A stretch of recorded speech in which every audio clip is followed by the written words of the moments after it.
What is good, ladies and gentlemen? Myself and Jay Black are back with This Week in Wrestling. What the fuck? Live here on WrestleTalk. How you doing, fam? You know me, man. It's which is a wonderful Saturday here in Orlando. I'm always doing good. Wrestling, just like you said in the title of this video, it's only 3 letters that you could even describe this. WTF. I have no idea, bro. I can't even call it. Aside from the WWE, there's been a lot of shit going on elsewhere in wrestling, which is basically what this video is going to be about, besides the Great Balls of Fire, our reaction to that pay-per-view, and the subsequent Raw, SmackDown, NXT, and 205 Live, because all 4 shows were actually good this week. Yes, they were. Yes, they were. Which doesn't happen too often. Which doesn't happen. Now, I will say that Raw itself, the crown jewel of it was the ending segment, well, the near ending segment with Samoa Joe, Roman Reigns, Brock Lesnar. That was the crown jewel of what was an excellent show. But yeah, we're going to talk about that in just a little bit. But so let's get down and get the Great Ball of Fire results and our reactions to these matches. Overall, Great Balls of Fire was actually a good pay-per-view, despite the name of the show. Yes. If you went by the name of the show by itself to determine that it was a great pay-per-view, you probably thought this was a shit show.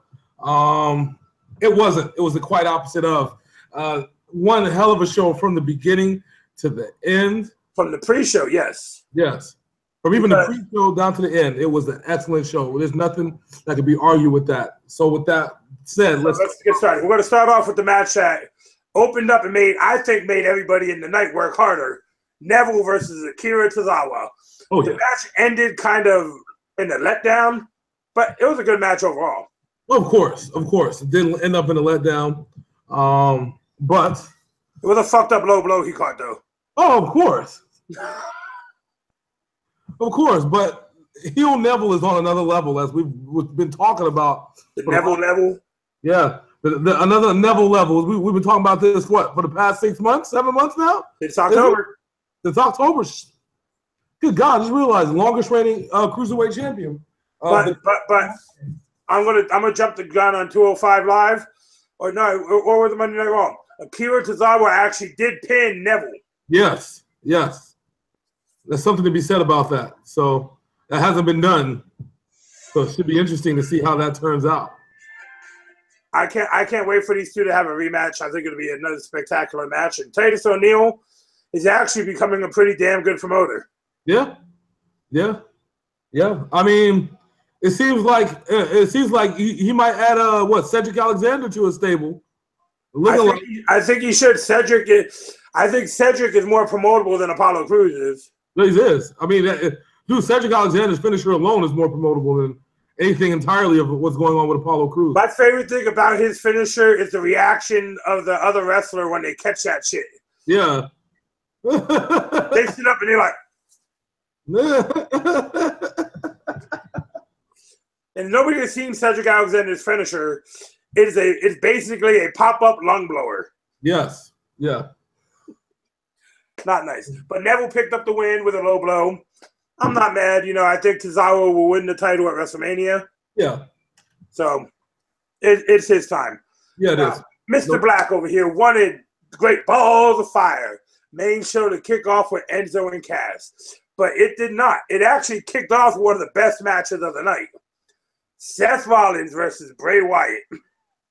Yes. The match itself was spectacular. The ending was one of those old school endings that I love. A little bit of dirty tactic. Well, we always have to applaud the WWE when Bray Wyatt wins at a pay-per-view. Yes, fucking thank you. I mean, fuck. How long has it been? I mean, it's been a while. Remember, I told you. I said Bray Wyatt was going to win it. I said I had my hunch on it that Bray Wyatt was going to win this match. These two guys, they know how to work together, and they work well. Yeah, which is pretty nice. Pretty nice. Bray Wyatt with the win, with a thumb to the eye, a vicious thumb to the eye, though. Not like one of your standard Ric Flair thumb to the eyes. Nah, it was a thumb to the eye where Seth Rollins showed up to Raw the next night with a black eye. Yeah, like a punch. Oh. He basically gave him that Umaga fucking the thumb that Umaga used to give to the eye. Wow. He gave him the Samoan spike to the eye. That's what he did. Got his ass fucked up. Bray Wyatt picks up the big win. Good for Bray. Yeah. Yes, sir. And now we're going to talk about what me and Mr. Black said possibly last week might end up in a roll-up pin, and we were both extremely wrong. This is the burial of Enzo Amore. Yeah, it was bad. Like it was bad. Big Cass literally kicked the shit out of this man. Yeah. Enzo put up a fight though, so it wasn't like it wasn't like a one-sided affair, but it sure as hell wasn't a two-sided affair. Are you trying to say it was a 1 1/4 side of affair? That's being generous. I mean, possibly 1 1/16. I mean, 1/32. Plain and simple here, folks. Enzo Amore got his ass kicked. Which is what I said was going to happen 2 weeks ago. So throw our whole roll-up surprise pin thing out of the window from last week. Yeah, we're going to go with the initial prediction where Enzo Amore was going to die, and I said it was going to be best for business. There you go. If he shows up on 205 Live in about a few weeks, you know I called it first, ladies and gentlemen. Right. Now let's go for the match that actually upped the ante from the Bray Wyatt Seth Rollins match. This match started off quick and slow, but it became good in the last 10 minutes of the match. Cesaro and Sheamus against the Hardy Boys. Oh, yeah, man. That's... For 20 minutes, Sheamus and Cesaro put on a clinic. Oh, they did. And that's why Cesaro showed you why he was one of the best wrestlers in the entire world, without question. Cesaro and Sheamus as a team, I love it, man. I love it. Sheamus suffered a concussion about 10 minutes into the match. Yes, he did. But fuck it. It is what it is. Cesaro carried the shit. You know how it goes. Booker T was saying this is one of the greatest Iron Man matches of all time when Sheamus and Cesaro were up 3 falls to nothing. Booker T needs to know his role and shut his mouth sometimes. Booker T knows about dominance, Phil. That's what it is. Dominance. But you can't call a 3-0 shutout the greatest Iron Man match of all time. Although I do think that it was going to be kind of funny if Cesaro and Sheamus would have blown a 3-0 lead. Oh my God! And you know what? It still wouldn't be worse than the Falcons blowing a 28-3 lead with 3 minutes left in the third quarter. Anyway, yeah, I just stuck that knife again in that. Yeah, I know. And I pissed on the wound. Yes. You know, if you don't like it, fight me. Well, you can't. People can't fight if their team doesn't have any Super Bowl trophies within the last 2 decades. So, or ever. Let's move on to now one of the more disappointing matches of the night because of the ending, but it was a decent match. Sasha Banks versus Alexa Bliss ended in a count out where Alexa Bliss was like, "Fuck it, I'm done." I'm telling you. I mean, we said Alexa Bliss was going to win. I mean, technically, she has the title, so she did win. So there's that. But past that, But now we know when her arm dislocated against Becky Lynch about 6 months ago, she could do that shit at will. Oh yeah, that's what I'm saying. Now we know, and knowing is half the battle. So, with that said, Nia Jax is going to break her arm and shove it up her ass. She's going to break everything. Nia Jax is going to break everything. If Nia Jax is not champion by SummerSlam, I'm going to be sorely disappointed. We riot. Yeah, we're going to all riot.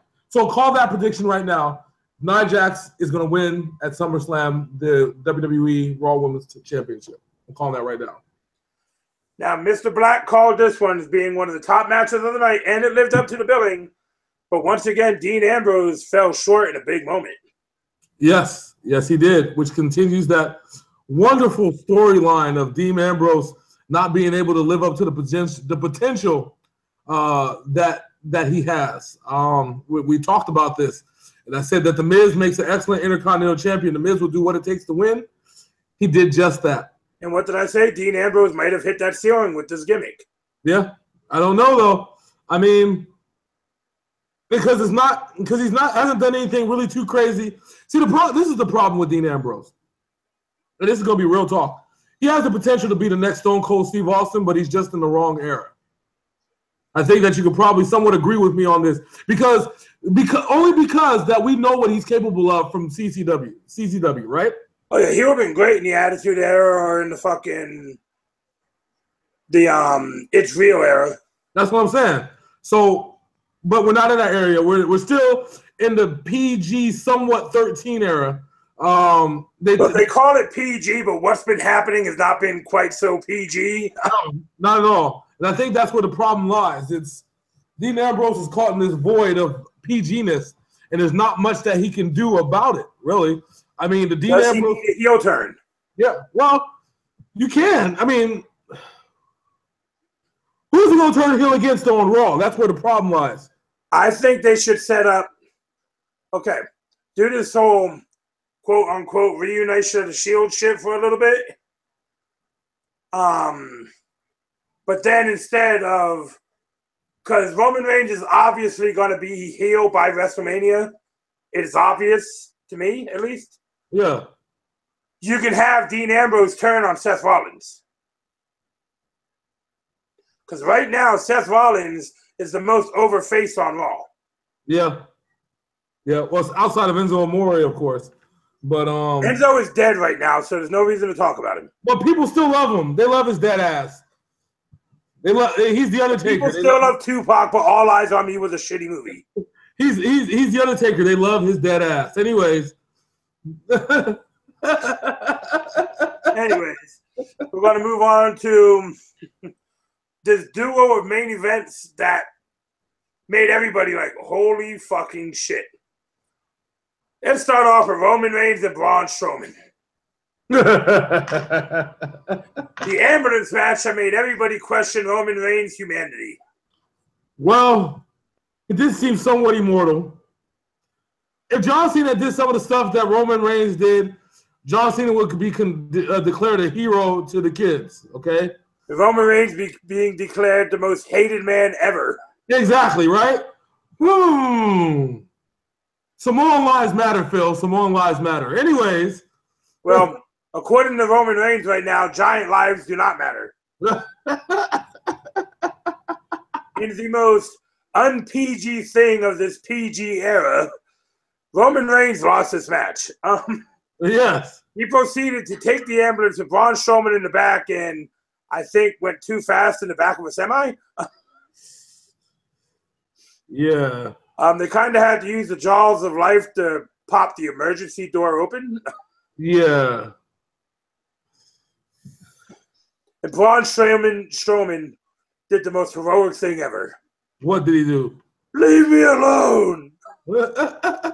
He walked out. I mean, yeah, but that was the bloodiest thing we have seen since Ric Flair. Yes. Yes. And I loved every fucking minute of it. God damn it. That iconic image of Braun Strowman leaning up with the truck, giving that look like this with his eyes like basically hanging on. Yes. Yes. That was fucking brilliant. Whoever thought of that in the WWE production, fucking thank you, because that was fucking brilliant. And what we got was the all-wanted, very rare double turn. Yes, we did. Yes, we did. For those of you who don't know what a double turn is, I know some of you new people probably looking at me like, what the fuck is he talking about? A double turn is when two athletes, sports entertainers, go into a ring. One's the face, one's the heel. This one has always been a little, because they're both kind of tweeners right now. But by the end of this match, it was obvious. Roman Reigns was the full-blown heel, and Braun Strowman is a face. Yeah. I mean, given how the match ended and then what happened after that, there's no choice. I mean, I love it. I was surprised. I mean, this is where we're at. Roman Reigns is well on his way. I mean, Brock Lesnar's now is a face still, to a point anyway. Imagine who he's in the ring with. Yeah, which was confusing because you got the build up with Samoa Joe. Samoa Joe looked like a face, at least because he headbutted Roman Reigns. He was a face to the wrestling fans. And he checked out Roman Reigns. but we gotta get to this real quick, dude. The greatest match that nobody will ever see. Heath Slater versus Kurt Hawkins. Which I was confused about. This is what made the whole Roman Reigns Braun Strowman angle look like it was unplanned. Kurt Hawkins came out and he was putting his knee pads on in the ring. Yeah. I was like, what the fuck? Heath Slater came out like, oh, I'm about to wrestle. Then about 30 seconds into this match, they go cut backstage. You heard the wrestling still going on. Then you heard Heath Slater's music hit because he won the match. Yeah. Nobody knows how. Except for the people in that arena who are actually paying attention to that match and not the Titantron. I was hoping to see a Kurt Hawkins victory. I'm like, that's never happened in this generation. That would have been fucked up in a great story. Kurt Hawkins for the next 6 months could have came out. I won in the co-main event at Great Balls of Fire, and nobody will ever know. If you pin a man in the co-main event of a pay-per-view and nobody's watching, did it really happen? When you heard, "Well, I'm just one man," it sounded like the fire trucks were coming into Heath Slater's entrance music. I don't know. Oh shit! Heath Slater's just come out as a fireman now from this point on. Fuck it, it is what it is. And so now we move on to the main event, which was probably, for what it was, one of the more brutal singles matches that we've seen in a while. Yes, brutal singles, non-gimmick matches that we've seen. Samoa Joe, during the introductions, whooped Brock Lesnar's ass. Which begs the question, and I've been meaning to ask you this since I've been meaning to ask you this for the last 6 days. Phil, Mr. Sin, why hasn't nobody done this? Because I think they're too afraid of Brock Lesnar. Samoa Joe just don't give a fuck. I mean, for anybody for that matter. I mean, this is what you should be doing. This is literally, if you're a heel, right? If you are at the point where you give 0 fucks, right? Why aren't you doing this? Oh my God, why? Mr. Black, you have to think about this. Since Brock Lesnar has come back, nobody has ever taken the fight to Brock Lesnar like Samoa Joe has. It doesn't matter who the fuck he's been fighting. Nobody has taken this type of fight to Brock Lesnar. Samoa Joe put this motherfucker through a table during the ring announcements. Yeah, this is true. This is true. Yeah. And everything Paul Heyman said was true. Brock Lesnar did not leave that match the same way he walked in. Oh no, of course not. Yeah. It was so bad when Brock Lesnar was leaving the ring after hitting the F5 and getting the pin that Brock Lesnar was still looking at the ring like, is this motherfucker gonna come back and kill me? Pretty much. Brock Lesnar, when he got in that ring, back in that ring, and then stood up on his feet, I mean, you can see it. He's like, okay, motherfucker. Okay. Now I gotta take you seriously now. Oh, fuck. And it still didn't help Brock Lesnar. No, it didn't help him 5 minutes into it. 5 minutes into it, he's still getting his ass whipped. Brock Lesnar used his 5 moves of doom. Suplex, F5.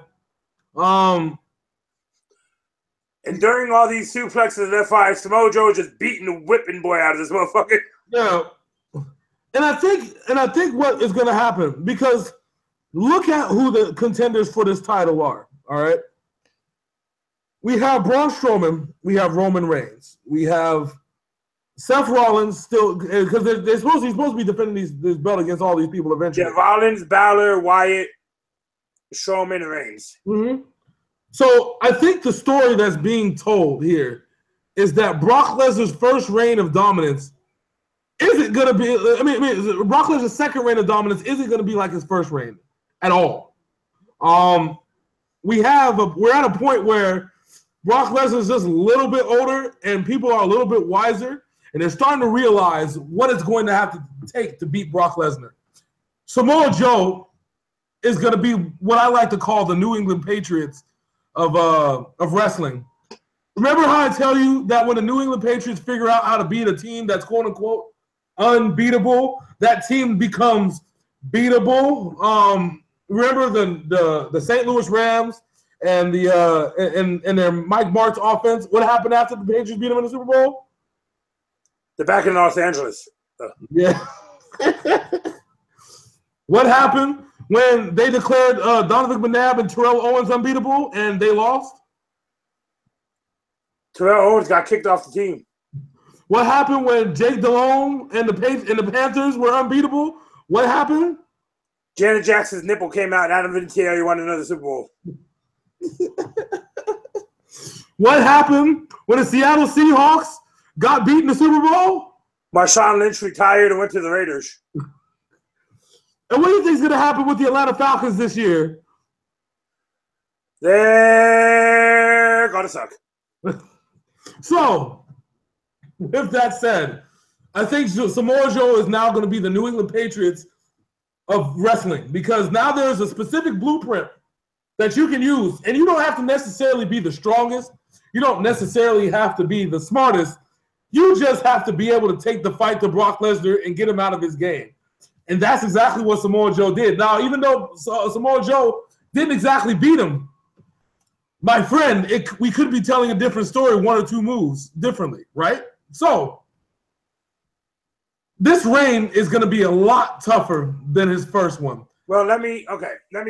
The first reign that Brock had, he only had 3 people to worry about. Seth Rollins, John Cena, Roman Reigns. He beat the shit out of Seth Rollins. He beat the shit out of John Cena. So, but they see him, because John Cena was the franchise, though. Remember, John Cena and Brock Lesnar are the same age. But don't forget what Brock Lesnar did to John Cena at SummerSlam. That's what I'm saying, though. That's what I'm saying. That was completely different. But right now you have Brock Lesnar facing the unknown. Yeah. He's never been in the ring with Samoa Joe. He's never been in the ring with Finn Balor. He's going to take Finn Balor lightly. I know he's going to take Finn Balor lightly. Finn Balor's going to kick his pecs to his chest. And see, that sucks because I'm really hoping. I'm hoping. I want to see Finn Balor beat him without the Demon because I don't want the Demon to take a loss. The Demon is undefeated still. No, the Demon lost to Samoa Joe. No, when they wrestled in when he lost the title, the cage match. Huh? The cage match. Was he? Did he lose in the cage match? Yeah, he was Demon Balor. I didn't know that. Yeah, I did not know that. But in WWE, he's only been Demon Balor once, and that was against Seth Rollins. Yeah. So. But he's going to need to be Demon Balor to take on Brock Lesnar. That's what I'm saying. That I'm hoping that they don't. I'm really hoping that they don't use the Demon against Brock Lesnar. Or if they do, they end up in a shitty way. Then we still got Bray Wyatt, who Brock has not had a one-on-one match with yet. True. Braun Strowman, who he has not had a one-on-one match with yet. True. Of course, you got Reigns, who he knows well. Now but I think you got a dose of reality when it comes to Samoa Joe this time around. Now you know Braun Strowman and Brock Lesnar is going to be something else. That pay-per-view, whatever pay-per-view that shit is on, is going to be the one that drives up the WWE. Braun Strowman is truly a monster among men. I'm hoping that that's literally the WrestleMania match. I really hope. Last year we laughed at that, my friend. I know we did, right? Last year in 2016, we said, what? Huh? If Braun Strowman's in this main event, ain't nobody watching this shit. Now Braun Strowman's in the main event for 2018? You just want him to walk up to Brock Lesnar, I'm not finished with you. I want him to stalk Brock Lesnar for months. I'm not finished with you. Brock Lesnar the way he stalks Reigns? Exactly. I want that kind of commitment, okay? If a man ever showed a woman that kind of commitment, there would be no divorces in the world, okay? None. Zeros.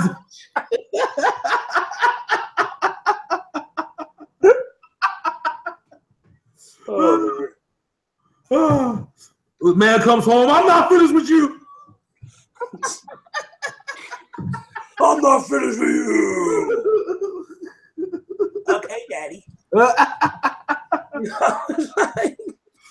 Braun Strowman, yes. Braun Strowman versus Brock Lesnar at WrestleMania is the bigger ticket than Roman Reigns versus Brock Lesnar. So overall, Great Balls of Fire, on my rating scale for pay-per-views, for undercard pay-per-views, it got a strong 8.5 out of 10 in my book. I happen to agree with that. 8.5 seems like the perfect place to slot that. That was a hell of a pay-per-view. I was not disappointed whatsoever. Good job, Kurt Angle, on your first pay-per-view. Yes, sir. So, speaking of Mr. Kurt Angle, he had to deal with Monday Night Raw the very next night. After dealing with trying to get Braun Strowman out of an ambulance, he had to come to this shitstorm of a match, a shitstorm of a segment with Brock Lesnar, Samoa Joe, and Roman Reigns about to kill each other. Well, hold on. Let's talk about Samoa Joe in this instance. Samoa Joe got in the ring with two legit badasses and got in both their faces like he was going to kill them both right there. And if it was since it's Samoa Joe, I wouldn't doubt that he would. Because that motherfucker got in Brock Lesnar's face so quick. He ignored Roman Reigns. He treated Roman Reigns like he wasn't even there. He should have said, "This is coming from someone who got their ass kicked by Braun Strowman." Oh, right. But with Roman Reigns and his generic answers, but who's standing here tonight? Motherfucker, you know if you hear an ambulance backing in, your ass gonna be looking over your shoulder. His back. Braun Strowman. I can't wait for Braun Strowman to show up next Monday. I can't wait. This is gonna be amazing. He's gonna be afraid of the ambulance popping up. He's gonna do tricks like the Undertaker. It might not even be him in the ambulance, but he's gonna send the ambulance to back up there anyway.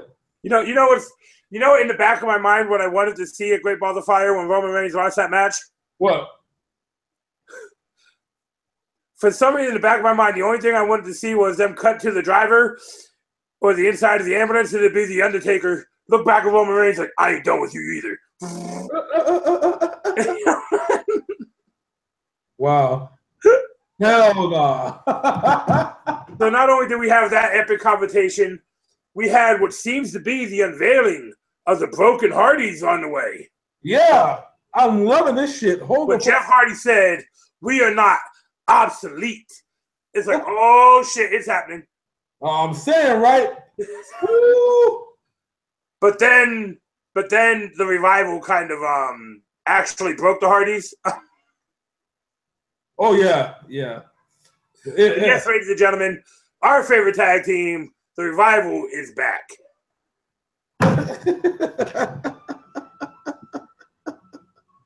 The fucking Revival. I take it. Oh boy's jaw's working again, so we're gonna see a lot more shit talking. I'm proud of that. They still remind me of the Minnesota Wrecking Crew, and I love every minute of it. I love it. You know me. You know I'm a big fan of Arn Anderson, the Andersons in general. So you know me. I'm happy to see these men back in the tag team division. Now Sheamus and them got their work cut out for them. Yeah, because Sheamus and Cesaro versus the Revival could be fun. That could be epic. That could be. I mean, that's literally no flips, just fists. Two teams with no flips, just fists. Just an ass-kicking match. That's all it is. But what do you think about Gallows and Anderson actually getting the win over the Hardy Boys? I was like, what the fuck? Really? Maybe that's going to push the Broken shit more. Probably go on a streak of losing after the Revival, and the Revival get under their skin, and yeah, this should be fun. And you got Brother Nero and Broken Matt. You're going to see the infamous piano. Oh, Lord. I will admit, I was not a fan of the Broken gimmick when it first started. But then, slowly but surely, it ate away with me like somebody with a bad skin disease. I know, right? I mean, we talked about this. We were like, what the fuck is going on? What the fuck is wrong with the Hardys?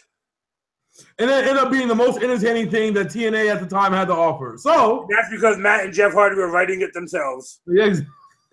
And funding it themselves. Oh, yes. Yes, people. Matt and Jeff Hardy paid for everything for the broken gimmick. And GFW is still trying to fight these men for it. Fuck you, Jeff Jarrett.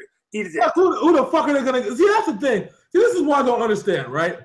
Okay, let's just say that TNA happens to just win this little battle, this legal battle, right? What the fuck are you gonna do with it? You know what I think the main issue is right now? Is Jeff Jarrett can't control Dutch Mantel. And if people don't know who Dutch Mantel is, he's Zeb Coulter. Exactly. He's the one going on Twitter talking shit to Rebby Hardy, running his mouth all over the fucking place. It's not Jeff Jarrett has finally had to open his mouth, but it's been Zeb Coulter this whole time.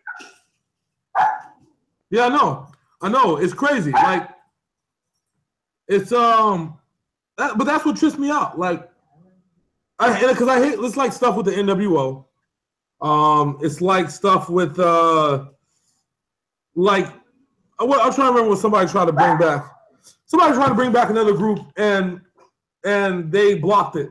So it always when they tried to bring the Bullet Club in. There you go. And New Japan tried to pull rank, and I'm like, okay, that's fine and dandy. Hey. Damn, dog. Anyways, it's not even my dog. It's not even fucking my dog. Anyways, why do you want to hold on to something that the wrestlers obviously put enough heart and soul into it? It's not like Global Force can sell the broken gimmick with another wrestler. You know what I mean? Especially since Crazy Steve left. Yeah. You can't sell it with anybody else. So why hold on to it? Shit, are you trying to hold on to memories? Are you that bitter of an ex that you want to try and you want to take the dogs into divorce type shit? You know what I'm saying? It's like this. Global Force. You're never going to be able to compete with Vince. Never. Not on any. Give the Hardy Boys their gimmick. Let them do their thing. Yeah. They built it. They owned it. You know what I'm saying? They made it what it was. They did the fucking thing.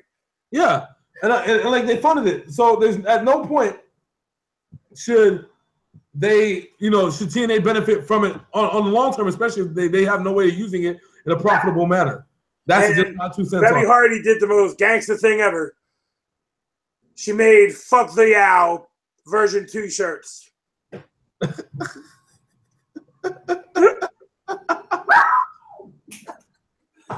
Cheeky. Matt Hardy's wife is a legend. Yeah, I know, right?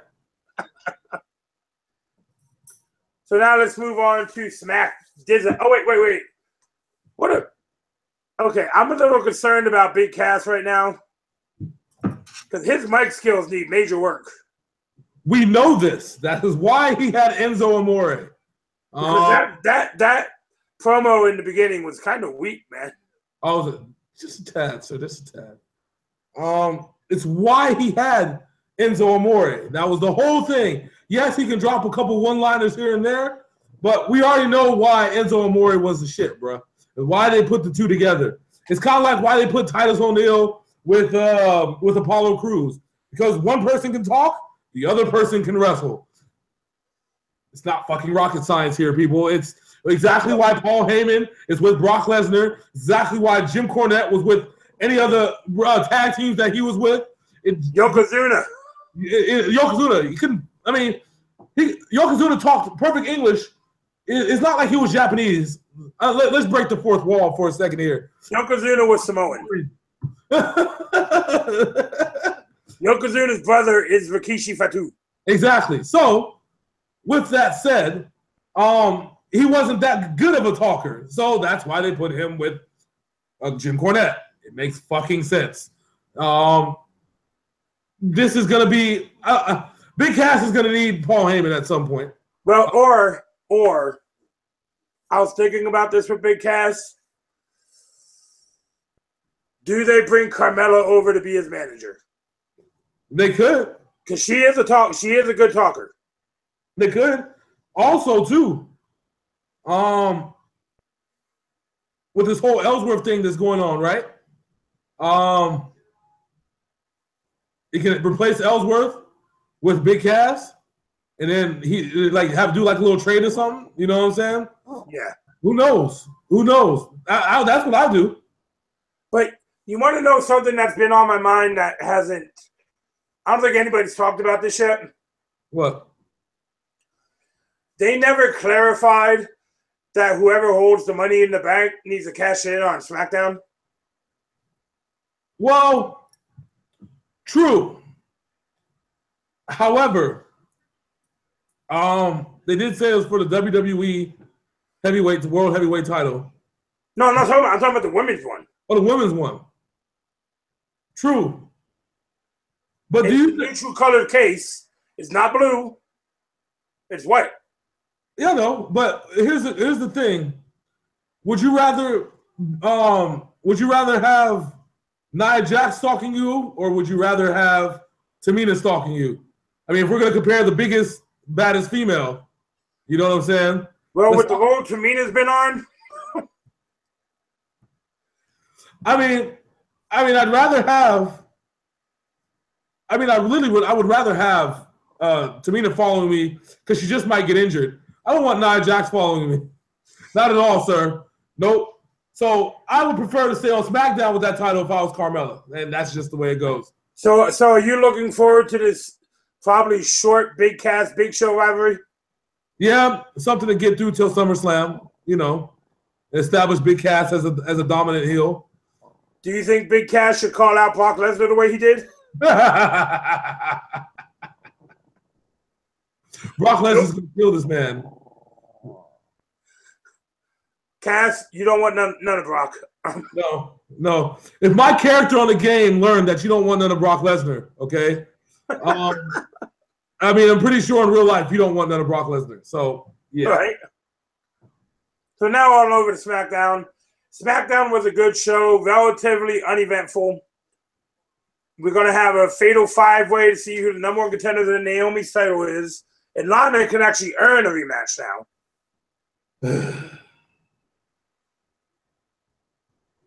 That's all I'm going to say about Lana.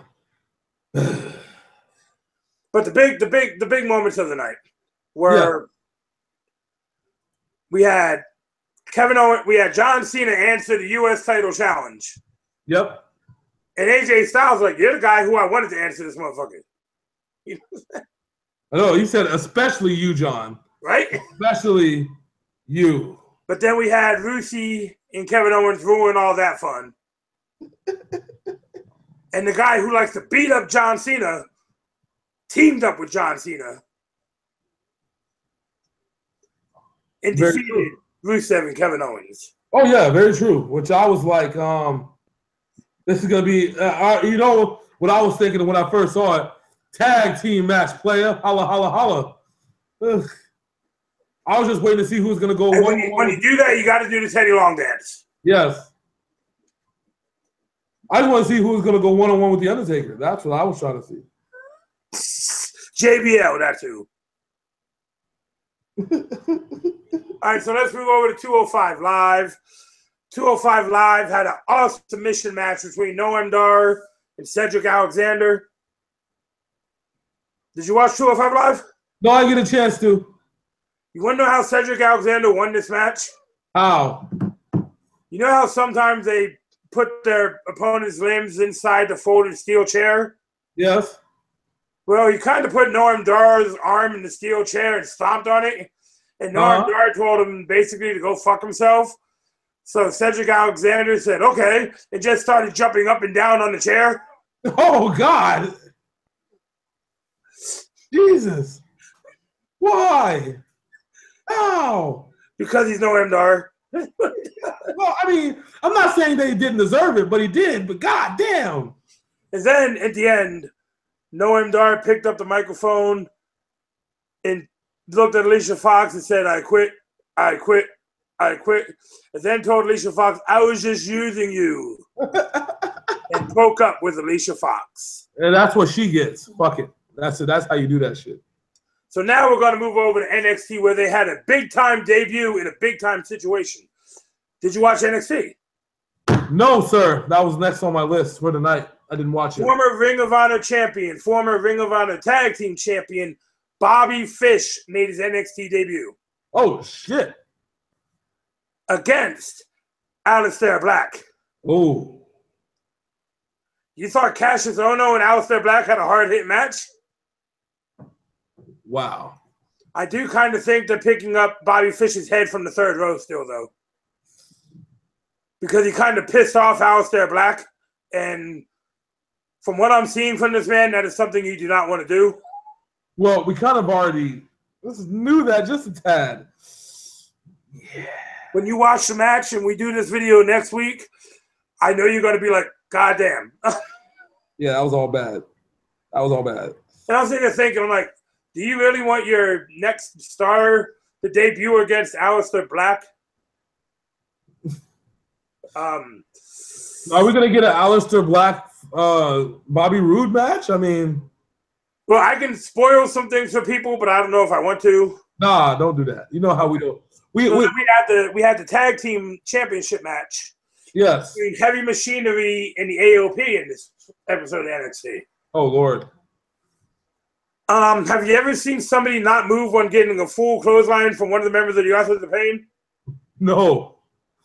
The shorter one of Heavy Machinery, I don't know his fucking name, but he stood there and laughed at Razor coming off the ropes and clotheslining him. He did a standing over the head belly-to-belly suplex to both of them. Oh, Lord? Yes. Heavy Machinery is no joke. Jesus. Jesus. But next week they scheduled the Battle of the Undefeateds. Drew McIntyre versus the Beast of Belfast. The winner of the match takes on Bobby Roode at NXT at the next NXT TakeOver. Oh, Lord. This should be fun.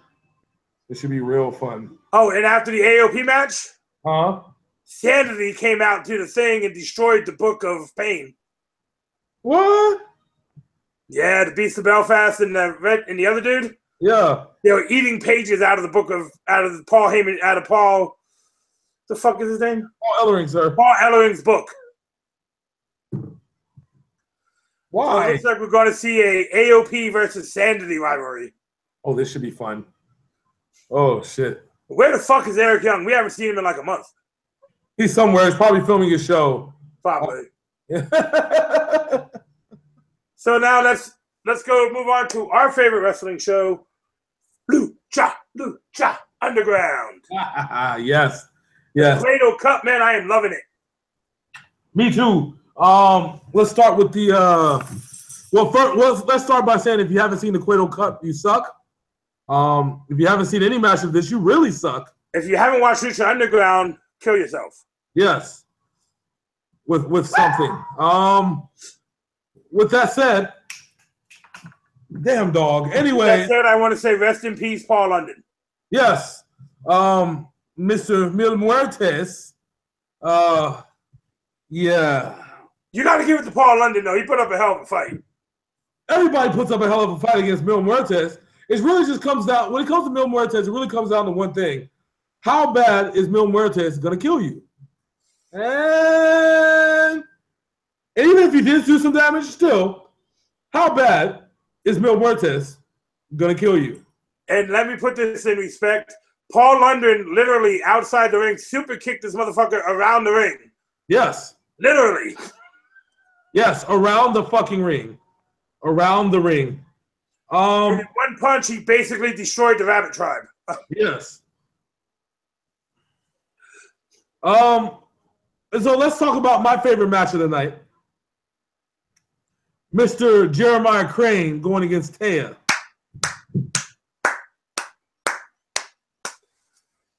If you don't know about Jeremiah Crane, one thing, he gives no fuck if you have a dick or a pussy between your legs. There's zero fucks given, sir.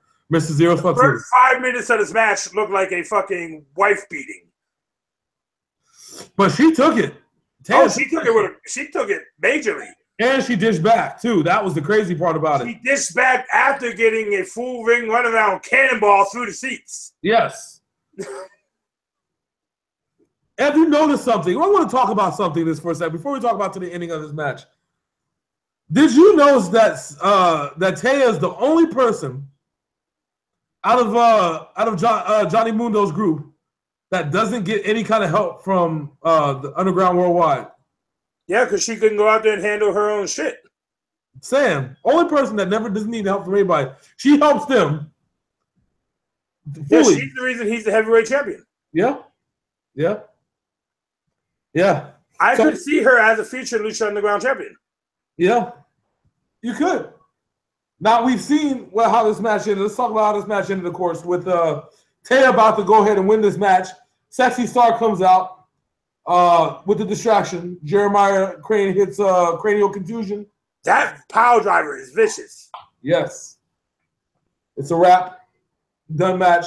Now, you think that it was let's talk about one big, hold on, before we stop talking about this. One big moment in this match.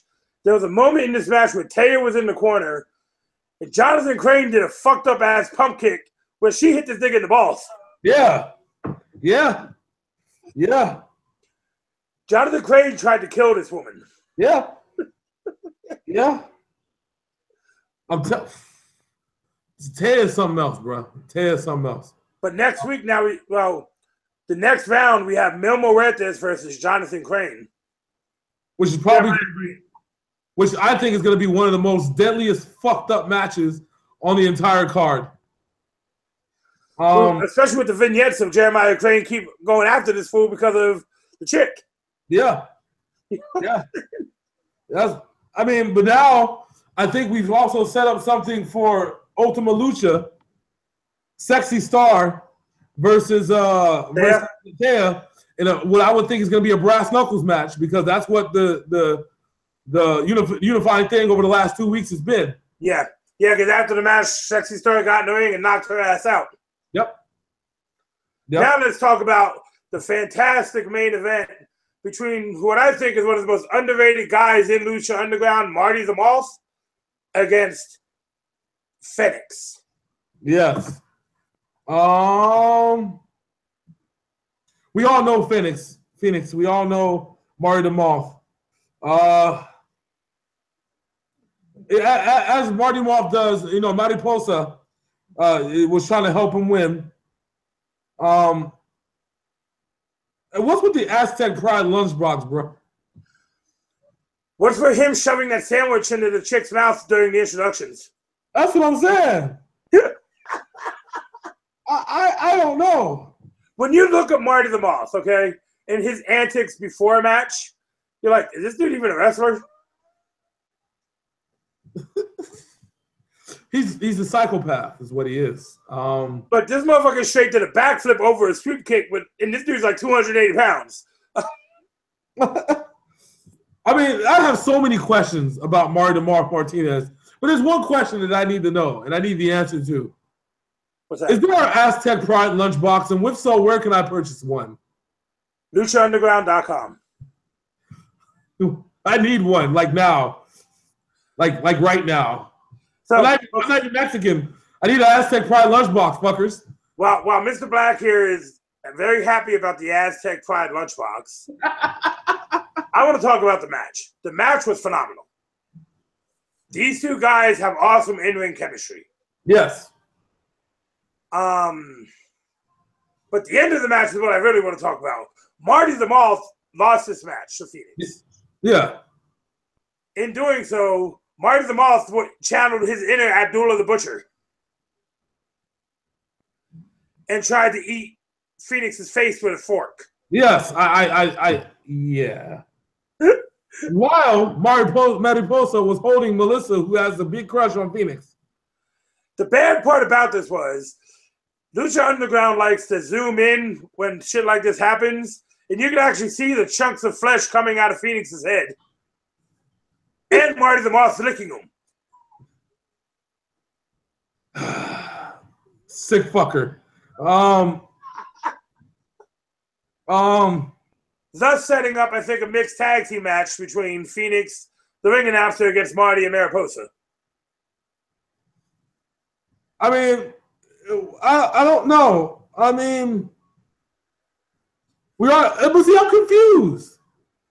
Because wasn't it right before we went to the season 3 break when Mariposa Marty Martinez turned on Mariposa? Yeah. So how are we where we are now? Because of Melissa. I must have missed that part. And Marty the Moss is just fucking crazy. Yeah, he is apparently. Yeah. Anyway, Lucha Underground, watch the show. Just check it out. Yeah, if you're not watching it, you suck. So now we're going to talk about when wrestling meets real life in the Alberto El Patron saga. He got into a domestic dispute with Paige at an airport over the weekend. GFW suspended him, and the two other wrestling companies that he wrestles in told him not to come back. Is this finally the end of Alberto Del Rio? It's tough to say because, remember, he is the son of one of the most prominent lucha wrestlers of all time. So it's tough to say whether this is the end. As we've learned, there are no ends when it comes to certain wrestlers. With that said, it's going to be a while before we see him back. He's going to get the Hulk Hogan treatment, sir. You're not going to be able to hear from him for a little while until these tensions die down, the rumors go away, and people forget. But what is this going to do with Paige's soon-new return to the WWE? I think it might enhance it because then you can say that she was with an abusive person that manipulated her. Does Paige need the WWE? And does the WWE need Paige? It depends on how you look at it. Do you want to see Paige versus Alexa Bliss? I like to see Paige versus anybody on the roster right now. You know that, sir. Paige is. We're both big fans of Paige. Yeah, yeah. But I don't know. With this situation, it's gonna have to be a little bit of a separation. So I'm not sure. Now, in your mind, does she need to end this with Alberto on a personal level? I think it needs to end. I mean, everything that she's been through over the last 6-7 months. Yeah, from the porn videos and all that shit. Yeah. Yeah, she needs. I think she just needs a break. She needs a break to find herself. She needs that Eddie Guerrero moment. You know what I mean? A moment of clarity where she just needs to find herself and figure shit out. And now, in the last story I want to talk about this week is the WWE wants CM Punk back.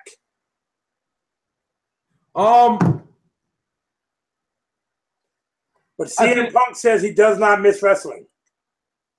He doesn't necessarily have to wrestle. I mean, it'd be nice.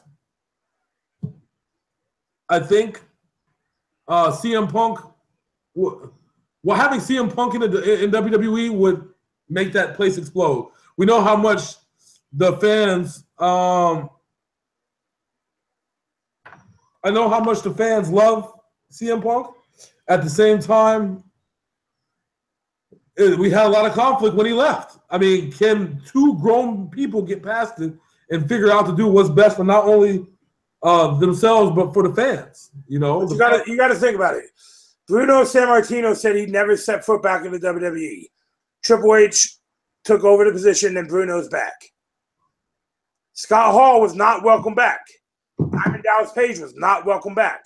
Kevin Nash not welcome back. Triple H has a habit of fixing this thing. Yeah. That's what I'm saying. So that's why I said we got to look at it. So with the upcoming departure of Daniel Bryan from the company, you think they would replace him with CM Punk as the GM of SmackDown? He could. I mean, I know Daniel Bryan's contract is up. And Daniel Bryan's issue is he wants to get back in the ring. Yeah.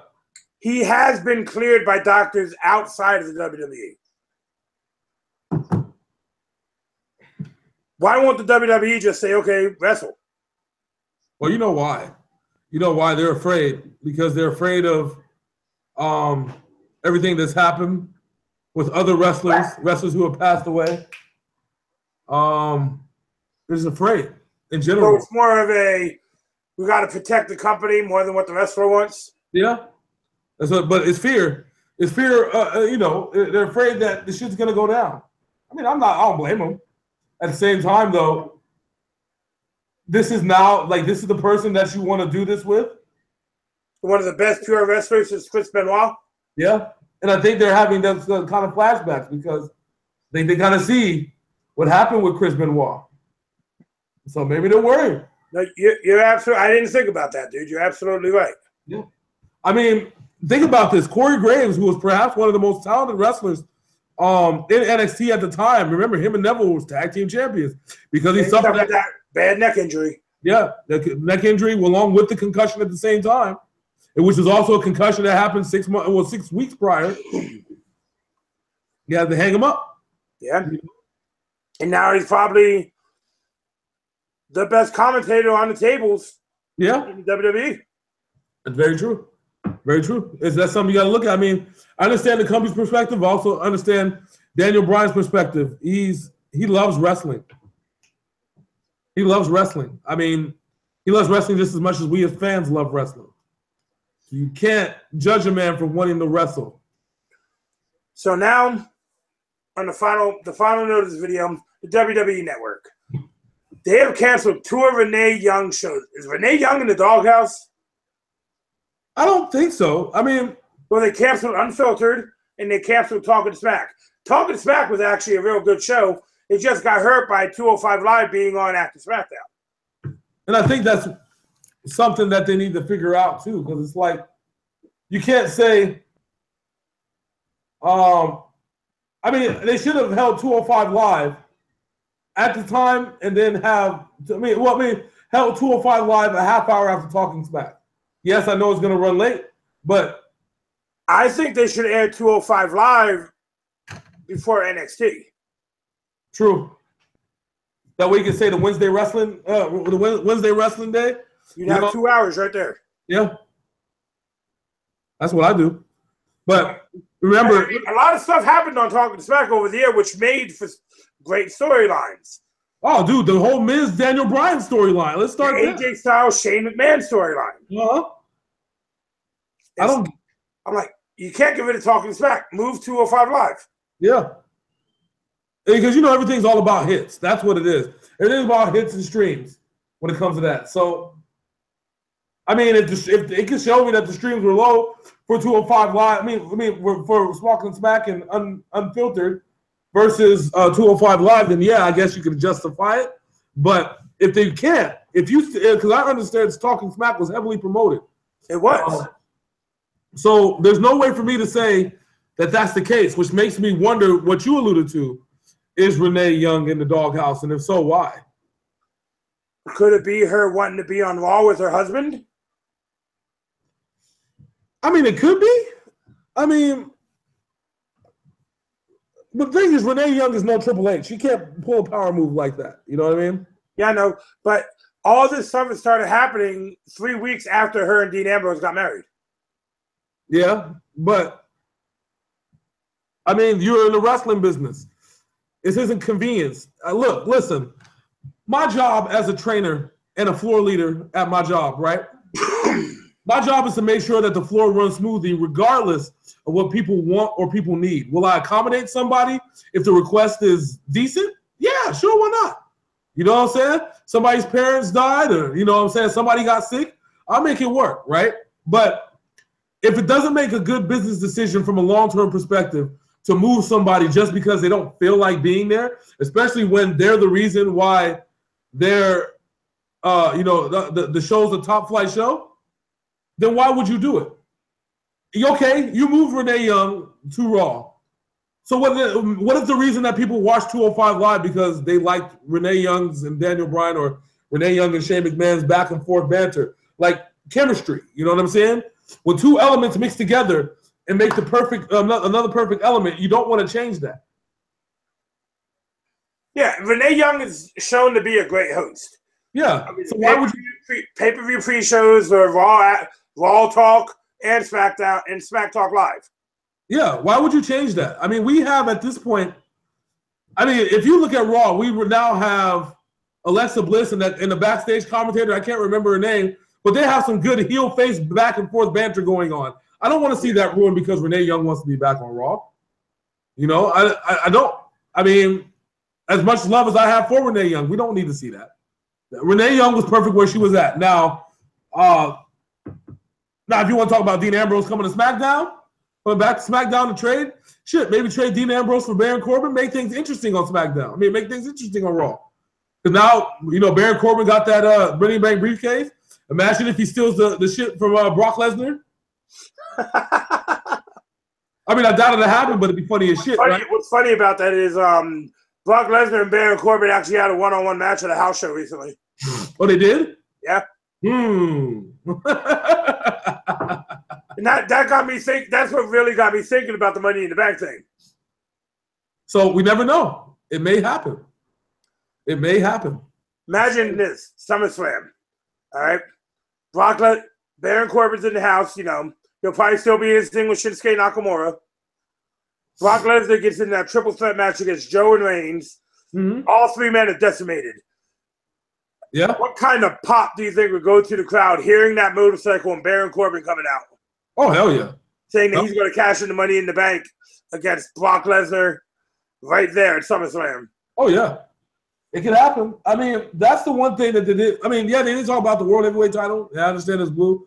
But it never was truly clarified. I think you'd always make the exception, especially because remember, when CM Punk won the Money in the Bank, it wasn't clear that who he's going to cash that in. That's what I liked about the Money in the Bank. When he cashed that Money in the Bank in on Edge and won that title, and knowing that he was the ECW star at the time. Just saying. Exactly. It's one of those things. Yeah, I think that's why I like it, though. I'm good with that. I'll be good with that. Now, one last thing. I keep saying one last thing, but one more thing I want to talk about. I don't know if you've had a chance to watch it yet. The Kurt Angle Homecoming. No, I got that on my deck to watch that tonight. I'm planning on watching that tonight along with a couple other things. All right, we'll talk about that next week. I really enjoyed it. You know what I'm saying? Yeah. There are some things that in that documentary that I did not know about Kurt Angle. Yeah. Which me and you both watched him since 1998 when he came into the WWE. Mm-hmm. Mm-hmm. So some things actually surprised me during that. Well, that's what I'm hoping. I'm going to enjoy it. I think I'm enjoy it for sure. So now let's talk about Raw real quick. Kurt Angle's big secret. Is it that A, Chad Gable is his illegitimate son, or B, he's having an affair with Dixie Carter? Oh, God. Can we have A? I want A, because I do not want to see Dixie Carter on WWE TV again. Oh, hell, can we have Jason Jordan be his illegitimate child? I could roll with that. I mean, or we got the third option that him and Stephanie rekindled something and Triple H is pissed. Oh God. Oh God, no. Oh God, no. Triple H versus Kurt Angle at SummerSlam? That's been the rumor, but in my mind, it's too close to SummerSlam to try and push that. Not really. Well, SummerSlam's what? 5 weeks away? Yeah, it's too close. No, it ain't too close. We can make it happen. We don't need build for this, especially Kurt Angle's going to be on a DLC on. That's what I wanted. Okay, I wanted to talk to you about this. I think it would be great for the game, great for the WWE. Use the game's commercials for a SummerSlam match. Seth Rollins versus Kurt Angle. I think it would be nice. You could have that for WrestleMania, though, because they've already built up, or even Survivor Series. But you'd have to turn Seth Rollins heel in order to do that. Would you? I mean, not necessarily. Oh, you can make it so that there can be some decisions that Seth Rollins isn't happy with. Or Kurt Angle come out like, you shot this commercial in a very disrespectful way for the game. You know what I'm saying? You stepped on the legacies of these immortals, including myself. You know what I mean? You could. They'd find a way to do it. I mean, I think it'd be a fun match, to be honest with you. Because they're already pushing that way. So if you have Seth, I don't know though. That Seth Rollins, this man has injured 2 people with that power bomb. I'd be very wary. I don't think he'd give Kurt Angle the turnbuckle power bomb. If he did, Kurt Angle's head might pop off. Probably. But anyway, you got anything else to say to the ladies and gentlemen who view this video? You already know what I came here to say, sir. It's the greatest thing that I ever have to say on any of our broadcasts. If you're new to this, like the video, like Sinful Black Entertainment, what I'm going to go ahead and need you to do is I need you to point to the left, and I'm going to need you to point down, and I want you to hit that subscribe button. And when you hit that subscribe button, you're going to see some of the most fun, entertaining, crazy, off-the-rails shenanigans. Did I say off the rails, sir? Off the rails. So, you're going to watch it, and you're going to have some fun. Subscribe to the channel. We're going to do it. And speaking of off the rails, 7 days. 7 days. You better hold on to your seats. I'm going live on Facebook. Mr. Sin is going live on Facebook. We need 5. I'm going live on Facebook, Twitter, Instagram. Shoot, even during some of the video game broadcasts that might pop off tonight, we need you to tell us what you want to hear, what you want to see, what you want us to talk about. And we're going to go off the rails with it. We're going to go crazy. I got enough liquor in my liquor cabinet to where this is going to go really, really off the chain. And I have a lot of dark shit in my brain. So 0 fucks will be given. Better believe it. Give us some topics. We're going to roll with it. Like Mr. Black just said, hit that red button, subscribe, hit the bell so you know when we are live. Hell yes. Hell yes. So, tonight, give me about an hour or so, sir. Give me a game you want to play. We'll make it happen. You want to go back into the Wildlands? Do you want to get down on some Injustice? Oh, no, let's go back to the Wildlands. I haven't touched that in a minute, so I really need to go back and have some fun with that. I will go back to Sinful Black Entertainment invades the Wildlands once again. That's right. That's if this motherfucker don't go take a nap and I don't hear from him until tomorrow. I ain't taking a nap. I'm awake. I got some tired. No, I got some company here for a little bit. We're going to make this shit pop off, sir. All right, fam bam. I'll catch you in about an hour. Yes, sir. If you don't hit me up, not only am I talking shit on Facebook Live, I'm going to talk shit on Facebook Live, Twitter Live, Instagram Live. I'll even talk shit on the Snapchat that I barely fucking use. I don't give a fuck. He said, I'm going to sign into MySpace, motherfucker. I would go into iTunes, start a podcast and talk shit. I don't give a fuck. He said, I will start a podcast. I will get sponsors just to talk shit about you.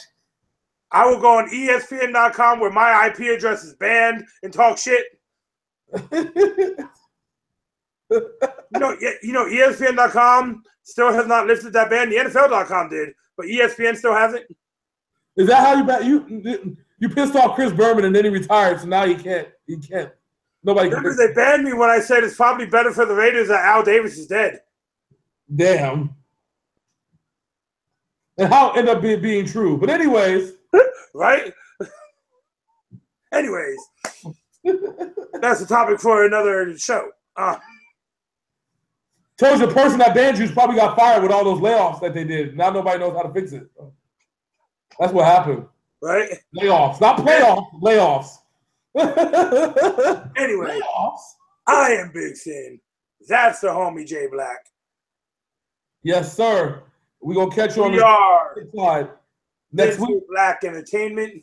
We are on the rise. We are on the come up. Be part of it or get ran the fuck over. Damn right.